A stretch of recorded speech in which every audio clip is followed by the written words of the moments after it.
Bom, meus amigos, então vamos começar a falar sobre ação penal parte 3.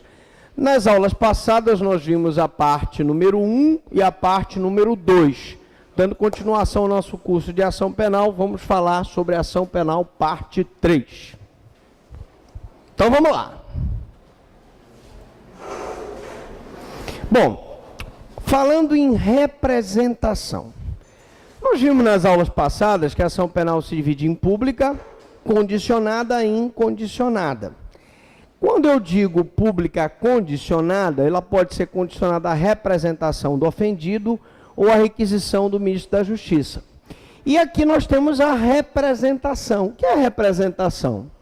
Representação é a manifestação da vontade do ofendido ou de seu representante legal, no sentido de que o infrator seja responsabilizado penalmente. Ora, representação nada mais é do que uma autorização que é dada pelo ofendido para que a pessoa que praticou um crime de ação penal pública condicionada à representação seja responsabilizado penalmente, seja responsabilizado, possa ser processado, para ser condenado a uma pena privativa de liberdade, uma pena restritiva de direito, uma multa. Então, é uma autorização que o ofendido dá para que o Estado e a administração, na pessoa do Ministério Público, possa processar aquela pessoa na forma da lei. Então, a representação tem que ser feita no prazo de 6 meses a contar do dia em que o ofendido ou seu representante legal tomaram conhecimento da autoria do fato sob pena de decadência. Olha só, 6 meses da data em que o ofendido ou seu representante legal tomaram conhecimento de quem era o autor do fato. Ora, se ele não oferece a representação no prazo de 6 meses, eu vou ter a decadência do direito dele oferecer a representação. O Estado entende que se ele não deu autorização para que o Ministério Público processe aquela pessoa no prazo de 6 meses, é que ele não deseja que aquela pessoa seja processada. Passaram-se 6 meses e logo ele não poderia deixar de oferecer essa anuência, como ele não ofereceu no prazo de 6 meses a decadência, a perda do direito dele de oferecer a representação para que o Ministério Público possa processar aquela pessoa que ofendeu o seu direito tutelado pelo Estado. Então, gente, a decadência, ela não é a perda do direito material, ela é a perda do direito de oferecer a representação do ofendido ou de ajuizar a ação penal privada por não ter sido exercida no prazo legal. A decadência ocorre não só com a perda do direito de oferecer a representação, ou seja, de dar a aquiescência para que o Ministério Público possa promover a ação penal, como também ela ocorre na ação penal privada. Então vamos colocar aqui para a gente poder se esquecer. Decadência. Decadência, ela ocorre nos crimes de ação penal condicionada à representação do ofendido e também nos crimes de ação penal privada. Prazo dela, 6 meses a contar da ciência do fato ou de quem seja seu autor. Se eu em 6 meses não representar para que o Ministério Público processe o ofendido, ou se eu em 6 meses não apresentar a queixa, ocorrerá o que nós chamamos de decadência. Ok? A quem eu devo dirigir essa representação?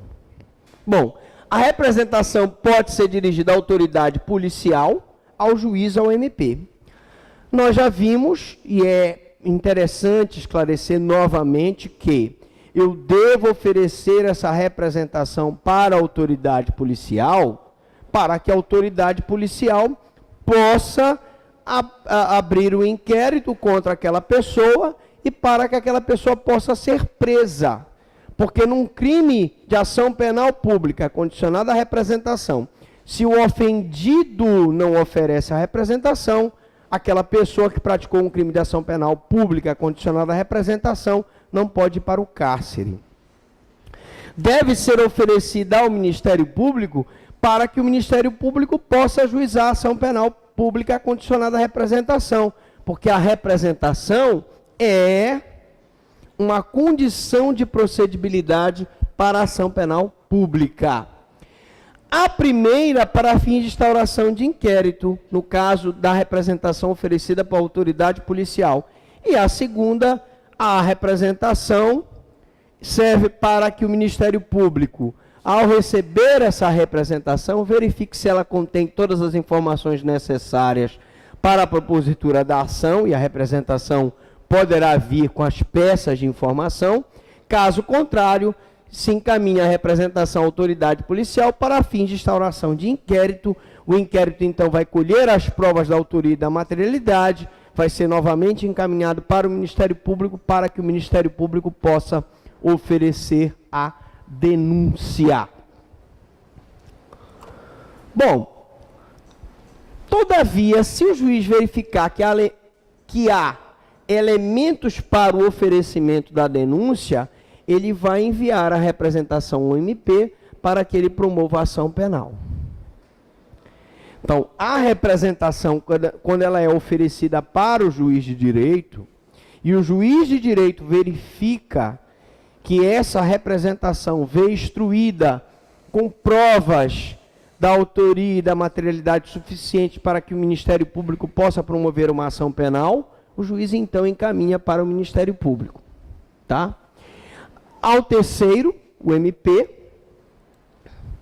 depois de analisar a representação, verifica se ela contém todos os pressupostos imprescindíveis para o oferecimento da denúncia. Caso positivo, denunciará o acusado. Caso negativo, pedirá novas diligências para a polícia, para que a polícia, então, possa oferecer praticar todas as diligências, no sentido de apurar a autoria e materialidade, para que aquele crime seja, então, denunciado. Bom, se o Ministério Público analisar a representação e verificar que contém as provas, ele então vai denunciar. Se todavia entender que os elementos exigidos não estão presentes, a encaminhará para a autoridade policial para fins de instauração de inquérito policial. Se eu, como promotor de justiça, recebo uma representação que não tem elementos suficientes para a propositura da ação, eu posso simplesmente encaminhar, pedindo diligências para a polícia, para que a polícia, então, faça as diligências no sentido de apurar o que realmente aconteceu, aquele fato, a autoria daquele crime e a materialidade, se for um crime que deixar vestígio, para que, então, o Ministério Público possa oferecer a representação e a ação penal. Através da representação, a ação penal. Bom, formas de representação. A representação, gente, ela nada mais é do que uma autorização que a parte dá, o ofendido dá, para que aquela pessoa seja processada.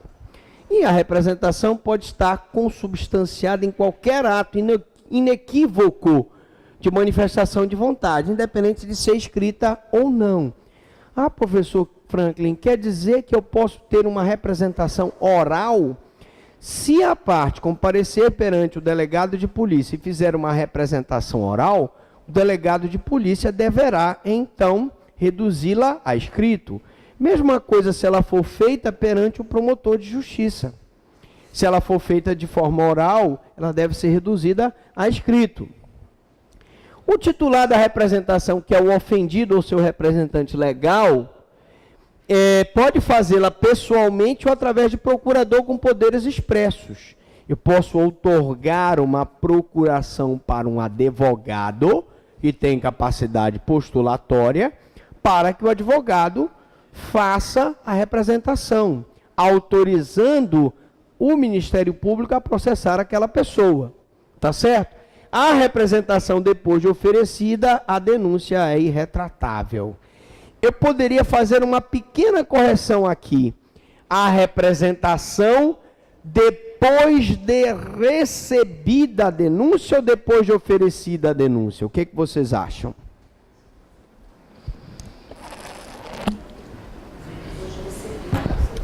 Depois de recebida, é melhor dizer depois de recebida. Porque essa denúncia, mesmo sendo preenchida a condição de procedibilidade pela representação, ela pode não ser recebida, tá? Mas o que ele quer dizer aqui é que a representação depois de oferecida a denúncia é irretratável. Ou seja, depois que o Ministério Público, baseado na representação, oferece a denúncia, eu não posso me retratar do oferecimento da representação. Ok? Vamos repetir novamente. Eu autorizei o Ministério Público a processar aquela pessoa. O Ministério Público ofereceu a denúncia. Então, eu não posso mais me retratar do oferecimento da representação. Professor, antes, então, do oferecimento da denúncia, a parte pode se retratar perante o Ministério Público, dizendo, não, doutor promotor, eu não quero que aquela pessoa seja processada? Sim. E aquela representação que deu ensejo àquela denúncia, enquanto a denúncia não for recebida, pode ser que aquela ação penal não seja instaurada contra aquela pessoa, porque aquela pessoa ainda pode ser absolvida sumariamente, caso o fato não constitua crime, caso ela tenha praticado o fato em legítima defesa, etc. Efeitos da retratação. Uma vez feita a retratação, antes da denúncia, a polícia não pode arquivar o inquérito e, neste caso, fica parado, sendo a retratação enviada ao juiz, que a enviará ao MP para pedir o arquivamento. Polícia não tem poder de disponibilidade sobre o inquérito. Quem tem que pedir o arquivamento do inquérito policial é o Ministério Público. E por que ele pediria o arquivamento do inquérito policial? Simplesmente porque o inquérito policial não pode seguir, a ação penal não pode seguir, se não temos o requisito da condição de procedibilidade, que é a representação. Se a vítima se retrata e diz que não quer mais processar aquela pessoa, mesmo que o promotor ofereça a denúncia, faltará uma condição de procedibilidade, que é a autorização da vítima para processar aquela pessoa. Daí porque não resta mais outra forma, outra alternativa ao MP, se não pedir o arquivamento dos autos, porque não há mais condição de procedibilidade. Bom, a outra condição de procedibilidade, pediria a licença para apagar isso aqui, é a requisição do ministro da Justiça. Então, nós temos duas condições de procedibilidade, né? Eu tenho condição de procedibilidade. Eu tenho a representação do ofendido e tenho a requisição do ministro da Justiça. Bom, o que é a requisição do ministro da Justiça? É uma condição de caráter positivo, exigida para a propositura da ação penal em alguns crimes, como, por exemplo, quais são os crimes que há necessidade de apresentação de requisição do ministro da Justiça? Os crimes que ofendam a honra dos chefes de estados estrangeiros, crimes que ofendam a honra, qualquer calúnia, injúria, difamação que seja praticada contra qualquer chefe de estado estrangeiro, vai necessitar, para que o Ministério Público ingresse com a ação penal, de uma requisição do ministro da Justiça. Também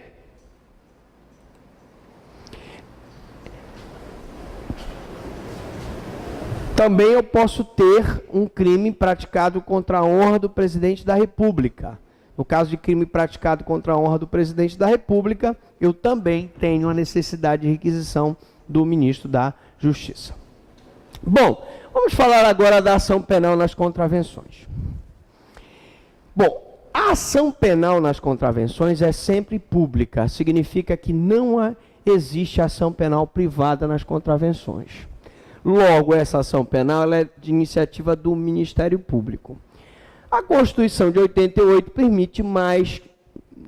não permite mais que o processo contravencional seja iniciado na polícia ou pelo juiz, através de portaria ou auto de prisão em flagrante. Aqui, um destaque histórico, para quem não sabe, é que as contravenções penais, antes da Constituição de 88, a iniciativa da ação penal era da polícia e do juiz, através de portaria e através de auto de prisão em flagrante. O juiz iniciava a ação através de portaria e a polícia iniciava a ação mediante auto de prisão em flagrante. Mas, professor Franklin, isso é um princípio, é uma ofensa ao princípio da iniciativa das partes, né?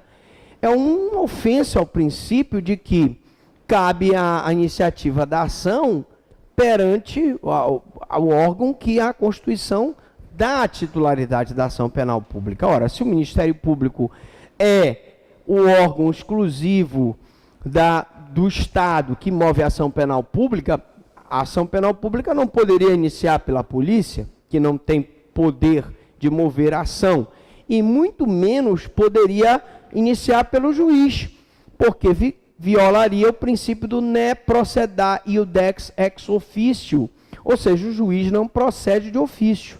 Então, essa autorização antes da Constituição, que era dada à polícia e à justiça de iniciar o processo contravencional, já não mais existe. Pois acabou-se, então, depois da Constituição de 88, com um procedimento ex officio do juiz, já que foi concedido ao MP a titularidade exclusiva da ação penal pública. Como a contravenção é de ação penal pública e o Ministério Público é o órgão encarregado da propositura da ação penal pública, eu tenho que mover a ação através do Ministério Público. Muito bem. Mas nós tivemos uma grande modificação que veio com a Lei 9.099/95, que é a Lei dos Juizados Especiais Criminais. A Lei 9.099/95, ela criou os juizados especiais, onde as contravenções penais e os crimes apenados com pena máxima não superior a 2 anos, inclusive os casos em que a lei preveja procedimento especial, e aí vale para qualquer lei esparsa ou extravagante, abuso de autoridade, lavagem de dinheiro, crimes hediondos, crimes contra o sistema financeiro, crimes do Estatuto do Idoso, crimes no Código do Consumidor, crimes no ECA. Todas essas são leis especiais, mesmo se eu tiver um procedimento especial, passaram a competência do juizado especial. Então, o juizado especial hoje, gente, falando em juizado especial,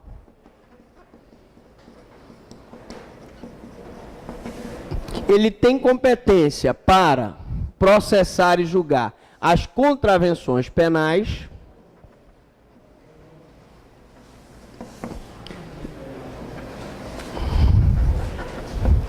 e B, os crimes de menor potencial ofensivo, que são aqueles cuja pena máxima não é superior a 2 anos. Logo, crimes de menor potencial ofensivo e contravenções penais são da competência do juizado especial. O juizado especial criminal, ele dispensa a abertura de inquérito policial. Nós já vimos que para apurar um crime de menor potencial ofensivo ou uma contravenção penal, basta o termo circunstanciado de ocorrência, TCO, termo circunstanciado de ocorrência. Não havendo a composição civil e não se obtendo a transação penal, o Ministério Público oferece a denúncia oral, segue-se com a resposta do réu na audiência, oitiva da vítima, testemunhas, interrogatórios, debates e julgamentos. Então, nós já tivemos oportunidade de mostrar para vocês o rito dos juizados especiais. Quando eu tenho a prática de uma contravenção penal ou um crime de menor potencial ofensivo, cuja pena máxima não é superior a 2 anos, eu instauro um TCO, que é uma espécie de inquérito resumido. Nesse TCO, eu vou ouvir a vítima, vou ouvir as testemunhas do fato e vou ouvir o acusado. E vou instruir esse TCO com um exame pericial. Não precisa ser o exame de corpo de delito. O TCO, como é simplificado, comporta um atestado médico. Então, vai ser marcada uma audiência preliminar no juizado especial. Nessa audiência preliminar, eu vou ter a tentativa de composição dos danos civis. A composição civil é o seguinte: 2, João e Pedro brigaram numa festa, Pedro agrediu o João então na audiência vai dizer: olha, Pedro, tu me pagas R$1.000 pelo soco que tu me deste, o antibiótico que eu comprei, as ataduras, etc. E está composta, está feita a composição civil, está composta a lide. Não havendo a composição civil e sendo crime condicionado à representação, nós vamos ter a representação do ofendido, que é a autorização para que o Ministério Público proponha a transação penal. A transação penal, ela é uma proposta que é feita pelo Ministério Público de aplicação de pena não privativa de liberdade. Pode ser uma restritiva de direito ou uma multa. Por exemplo, o pagamento de uma cesta básica. Não havendo a aceitação da transação penal por algum motivo, aí sim nós temos o oferecimento da denúncia oral. A denúncia oral é um procedimento do juizado especial. E aí, gente, essa fase aqui é uma fase inquisitiva. Essa fase aqui, até aqui, é uma fase pré-processual, porque ainda não tem processo. Eu só vou ter o processo com o recebimento da denúncia. Então, a sequência é oferecimento da denúncia oral, resposta do réu na audiência. Olha aqui. Então, eu vou ter aqui a resposta do réu. Resposta do réu. Vamos ter oitiva da vítima. Então, oitiva da vítima. Oitiva das testemunhas. Oitiva das testemunhas de acusação. Oitiva das testemunhas de defesa. Certo?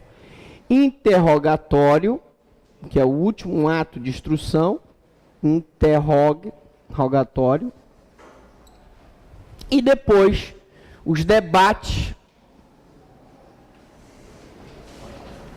Os debates. E, finalmente, a sentença. Depois dos debates, aqui em cima, eu vou colocar aqui a sentença. Tá. Bom, algumas observações. Resposta do réu. Ele vai tentar impedir que a acusação seja recebida. Então, ele vai oferecer essa resposta.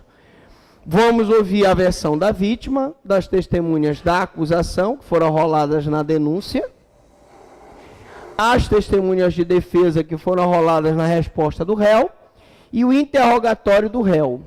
Feito isso, eu tenho os debates.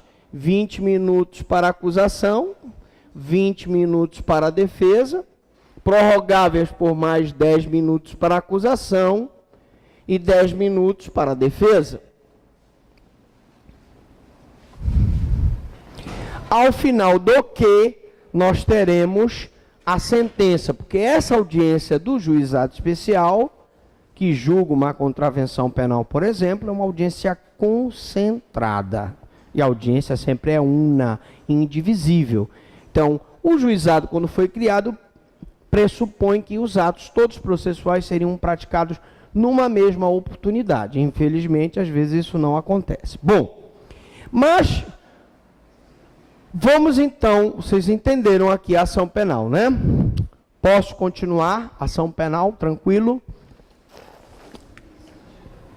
Estamos batendo bastante nessa questão do juizado especial, porque o juizado especial, ele com certeza é pergunta de prova. E você já sabe, você já aprendeu que 1 minuto da sua atenção no dia da prova pode ser fatal. Vamos então falar da ação penal privada. Bom, a ação penal privada, o conceito dela é aquela em que é promovida exclusivamente pelo ofendido ou seu representante legal. E ela tem uma razão de ser. O interesse preponderante na ação penal privada não é do Estado, o interesse preponderante é da vítima. Daí porque o Estado continua com o monopólio do ius puniendi, o direito de punir, mas ele transfere para a vítima o poder de mover essa ação penal. Ela é uma exceção à regra da ação penal pública. A regra é que todos os crimes são de ação penal pública. E no Código Penal, você sabe quando é pública e quando é privada. Quando ela não disser nada, é porque é uma ação penal pública. Quando ela disser somente se procede mediante representação do ofendido, é porque ela é uma ação penal pública condicionada à representação do ofendido. Quando ela disser somente se procede mediante requisição do ministro da Justiça, é porque ela é uma ação penal pública condicionada à requisição do ministro da Justiça. E quando ela disser somente se procede mediante queixa, é porque ela é uma ação penal privada. Ela é uma exceção à regra da ação penal pública. Classificação. Nós já vimos que a ação penal privada, ela pode ser exclusiva, ou principal, e pode ser subsidiária. A principal ou exclusiva é aquela que é exclusiva do ofendido, por isso que pode ser chamada principal ou exclusiva, porque o ofendido ou seu representante legal tem exclusividade na propositura da ação. O crime de ação penal privada é identificado pela expressão somente se procede mediante queixa. Se você, lendo o Código Penal, verificar no Código, está escrito somente se procede mediante queixa, é porque se trata de uma ação penal privada. As razões que levam o Estado a transferir o direito de ação ao particular são, vamos lá, porque qual é o fundamento que se levou o Estado a transferir a ação penal para o particular? Primeiro, a inexpressiva lesividade a interesse público. Vocês podem e hão de convir comigo que um crime de calúnia, um crime de injúria, tem inexpressividade de interesse público, é mais o interesse da vítima que sofreu ameaça à sua honra. Até nos crimes contra a propriedade intelectual, são crimes de ação penal pública, é mais interesse daquela parte que é o detentor da obra de processar a obra que foi falsificada do que propriamente do Estado. Portanto, eu tenho uma inexpressiva lesividade do interesse público. E muitas vezes a publicidade decorrente do processo é mais prejudicial ao ofendido.